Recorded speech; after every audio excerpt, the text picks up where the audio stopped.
자, 안녕하십니까. 20일에 주식뉴스공장 12월 14일 금요일 한 주를 마감하는 금요일장입니다. 금요일장 모닝 브리핑을 시작을 하도록 하겠습니다.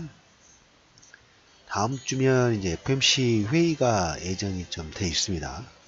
이제 하나하나씩 불확실성을 해소를 하는 그런 시즌으로 진입이 됐는데, 최근에 이 금리 측면에서 두 가지가 시장에 요건 부분들이 생겼습니다. 첫 번째가 올해 4번 정도 금리 인상 부분들을 진행했던 FOMC 금리 인상 속도가 내년에 상당히 축소가 될 가능성이 일단 부과가 됐고, 두 번째가 금리차, 미국 2년물이라든지, 그 다음에 미국 5년 국채 수익률의 역전, 이걸로 관련돼서 시장에서 이 장단기 금리차가 축소가 된다는, 역전된다는 의미 부분들은 향후 경기에 대한 불확실성 부분들인데, 2년이라든지 5년 정도는 시장에서 그렇게 많이 체크하지 않는다는 얘기를 들었죠. 근데 역전이 나오다 보니까 자극적인 기사를 쓰고 싶어 하는 뉴스는, 그리고 역전 자체가 알고리즘을 일단 건들기는 해요.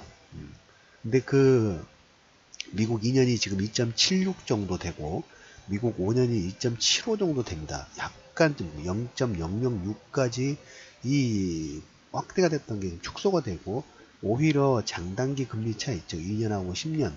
이 국채 금리의 차는 더 확대가 되고 있어요. 이걸 여러분들 주목을 하셔야 됩니다. 그래서 다음 주에 FOMC 회의가 있으면 이 금리 역전 같은 경우에, 그리고 내년에 금리 인상 속도 부분들에 대해서 어떤 명확한 그림 부분이 나올 수 있는데, 시장의 컨센서스는 내년 3번에서 한 번 정도는 축소, 한 번 내지 2번 정도는 금리 인상을 지연시키는 이 전략으로 진행될 가능성이 상당히 높다라는 불확실성 부분들을 그런 쪽으로 해소시키려고 하는 그 과정 중이다 보니까, 지금 한 일주일 정도 남아있는, 일주일이 안 되죠. 일주일이 안 남은 상태에서 장단기 금리 차가 확대가 되고 있는 것은 긍정적인 흐름 부분들이 될 수 있다는 얘기를 첫 번째로 드려보도록 하겠고요.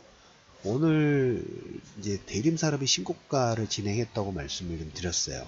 상당히 의미가 있어요. 한국전력도 말씀드렸던 28,000원대부터 33,000원대에 가까운 상승파동을 이끌으면서 의미 있는 반등이다. 전에 조선업종 장대 양봉 부분들 나오면서 상당히 의미 있다고 말씀을 드렸는데, 대림산업 신고가 12월 달은 계속적으로 말씀을 드리지만, 우리가 1년에 딱 한 번 정도를 매매를 해야 된다 하면, 할 수 있다 하면, 가장 확률적으로 볼까요? 확률의 가능성이 높은 구간을 딱 꼽으나 하면 12월과 1월, 특히 1월 장세예요. 1월 장세 부분들, 종목군들 신년 효과 부분들이 반영이 좀 되면서 정책적인, 아니면 산업별로 모멘텀들이 생기면서 그 관련 종목군들이 상당히 신년의 탄력 부분들, 우리가 하루에 이 증시의 압축 부분들 봤을 때 증시의 하루에 가장 반등 자체, 강도 자체가 빠른 시장 자체가 언제냐면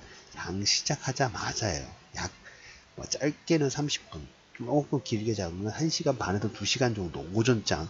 이 시간에 매매를 하고 거의 매매를 단기 트레이딩 하신 분들은 마무리를 하고, 아니면 종가 베팅 정도만 장 마감 1시간 전, 이 정도가 가장 피끗한 부분들이 되는데, 이 시간을 하루를 1년으로 확대를 한다고 하면 종가 베팅 부분들은 한 12월 장세, 그 다음에 이 오전장 아침 9시 시작하자마자부터 짧게는 30분에서 1시간 반 정도 이 매매 부분들이 장시작, 신년 효과의 기대감 부분들을 보면서 투정을 시키는 건데, 이제 하나하나씩 대림산업의 허리, 산업재 정보권의 사이클 부분들이 나오고 있다고 말씀을 좀 드렸죠. 여기에 신년 효과에 기대를 했습니다. 그러니까 산업군별로 내년에 어떤 정책적인 부분들이라든지 산업군별 어떤 모멘텀들이 계속 나오겠죠. 어제 이제 하나 발표 부분이 나온 신의료기술 평가 트랙, 그리고 최근에 문재인 대통령의 스마트 공장, 그 다음에 삼성전자에서 스마트 공장 직속 사업부 부분들을 받아들이는 이런 내용들이 이제 하나하나씩 시작이 됩니다. 그래서 신의료기술 관련된 부분들은 9월 달에 이미 공청회라든지 시범사업 부분들을 진행을 좀 했습니다. 그래서 내년 1월 달에 본사업 시행을 위해서 신의료기술 평가 규칙을 개정하는 이 수순에 들어갔습니다. 뭐 로봇이나 3D 프린팅, 인공지능, 나노기술, 이식형, 의료기술 부분들을 통해 가지고 기존에 없었던 전통적인 그 의료기술에서 한 단계 진보된, 우리가 예를 들자면 이거죠. AI가 이용을 해가지고 진단 부분들도 빨리 할 수 있는. 근데 이게 어떻게 보면 기존 의료기기 부분에서 새로운 의료기기다 보니까 이 회사들에게 뭐 혜택 부분들 주기가 상당히 어려워요. 임상이라든지 이런 검증 부분이 끝나야지만 그 기술 자체가 등록이 되고 뭐 의료보험 혜택을 받는다든가 정부 지원을 받는다든가 아니면 최소한 검증, 이 기술 통과 부분들에서 검증 식약청에서 허가 부분들을 받거나 이런 게 진행이 돼야 되는데 없었던 새로운 기술 부분들이다 보니까 여기에서는 규제도 많고 착오로 인해서 지연 출시 효과 부분이 상당히 느려져요. 5G가 됐을 때의 산업군이라고 말씀을 드렸어요. 기존 같은 경우에 우리가 예를 들자면 원격 의료 부분들이라든지 로봇을 통한 원격 그 치료 같은 경우도 보면 화상이라든지 이런 화질이라든지 통신 속도 부분이 문제가 되는 부분이 없지 않아 있었는데 이제 5G가 되면 이 속도 자체가 제한이 없기 때문에 좀 더 다양한 접근 부분들을 좀 할 수 있어요. 그래서 지금 이제 정책적인 모멘텀이 이제 하나하나씩 시작됩니다. 조금 전에 말씀드렸던 것처럼 스마트 공장 관련된 부분들의 정책 내년 어떻게 하겠다라는 부분이 나오기 시작했고, 그 다음에 신의료 기술, AI라든지 3D 프린팅 등 첨단 융합 기술을 통해 가지고 평가 트랙을 도입 부분을 합니다. 좀 더 빠르게 이 관련 기술을 가지고 있는 기업들이 시장에 제품을 출시를 하고 제품 출시해서 피드백을 받을 수 있는 어떤 규제 완화 정책이라고 보시면 될 것 같아요.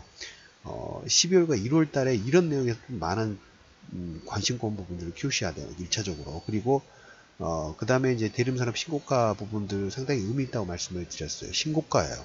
HT소프트가 신고가를 진행을 하는 것처럼 예전에 뭐 번외 종목이긴 합니다만 카페24라는 종목들이 신고가 부분도 진행하기 전에 집중적으로 코멘트를 드렸죠. 그래서 거의 더블 이상 상승 부분들을 진행하면서 하나의 파동 부분들을 만들었던 것처럼 시장에서 변동성이 나오는 박스권 부분들이 진행되는 불구하고 신고가 파동을 보이는 종목군들은 뭔가가 있어요. 분명히 뭔가가 있어요. 업황에 뭔가가 있고 아니면 어떤 그 내용을 통해 가지고 시장에 투영시키려고 하는 이미지들이 좀 있습니다. 작은 의미가 아니에요. 그래서 산업재 사이클 부분들이 조선업종도 마찬가지고 건설주도 마찬가지고 이렇게 기존에 우리가 알지 못했던 그리고 잘 받아들이지 못했던 섹터들이 제2의 전기전자처럼 움직이려고 하는 흐름 부분들이 나오고 있다는 여러분들이 꼭 확인하실 필요가 있다는 부분들을 말씀을 좀 드려보도록 하겠습니다. 그래서 오늘 이 22쪽에서도 어제 뭐 통화정책 K 부분들이 나왔는데 양적 완화 부분들은 종료를 하고 기존금리는 뭐 현행 유지한데 유럽의 성장률 자체가 조금 뭐 두두 약하다는 상태예요. 지금 보면 글로벌 쪽에서 내년에 글로벌 경기 부분들을 견인을 하는 쌍두마차의 1순위는 그래도 미국이에요. 왜? 미국의 경제 성장률 자체가 좋기 때문에. 근데 내년에 경제 성장률은 아마 미국도 약간 둔화가 될 거예요. 유럽도 둔화되고 이제 중국이 오늘 이제 11시 정도에 중국의 신문 경제 지표 부분들을 주목을 좀 하는데 이 쌍두마차에서 미국이 약간 주춤하는 걸 누가 받쳐줘야 되냐면 신흥국에서 받쳐줘야 돼요. 신흥국이 진행될 수 있는 가능성이 상당히 높다라는 얘기를 좀 드려보도록 하겠습니다. 자, 오늘 이제 12월 14일 모닝 브리핑에서 간단하게 좀 정리를 해드리면 FMC 회의가 이제 다음 주입니다. 다음 주에 금리 관련된 부분에서 불확실성이 점점 해소가 되고 있어요. 신흥국에 유리한 방향으로 가고 있다고 말씀을 좀 드렸죠. 그리고 첫 번째고, 두 번째가 정책적인 아니면 산업별로 모멘텀 자체가 시작되는 게 12월 말과 1월 당사라고 말씀을 좀 드렸습니다. 이거는 1년 정도에 꼭 한 번 정도는 여러분들 꼭 관심권을 키워야 될 구간이라는 얘기를 좀 드려보도록 하겠고, 지금 이제 12월 14일입니다. 내일까지 장보고 7호, 8호 출범 관련된 부분들의 모집 이벤트 부분들을 마무리하겠다는 얘기를 드리면서 12월 14일 이슈민의 주식금융 뉴스공장 모닝 브리핑을 마무리하도록 하겠습니다.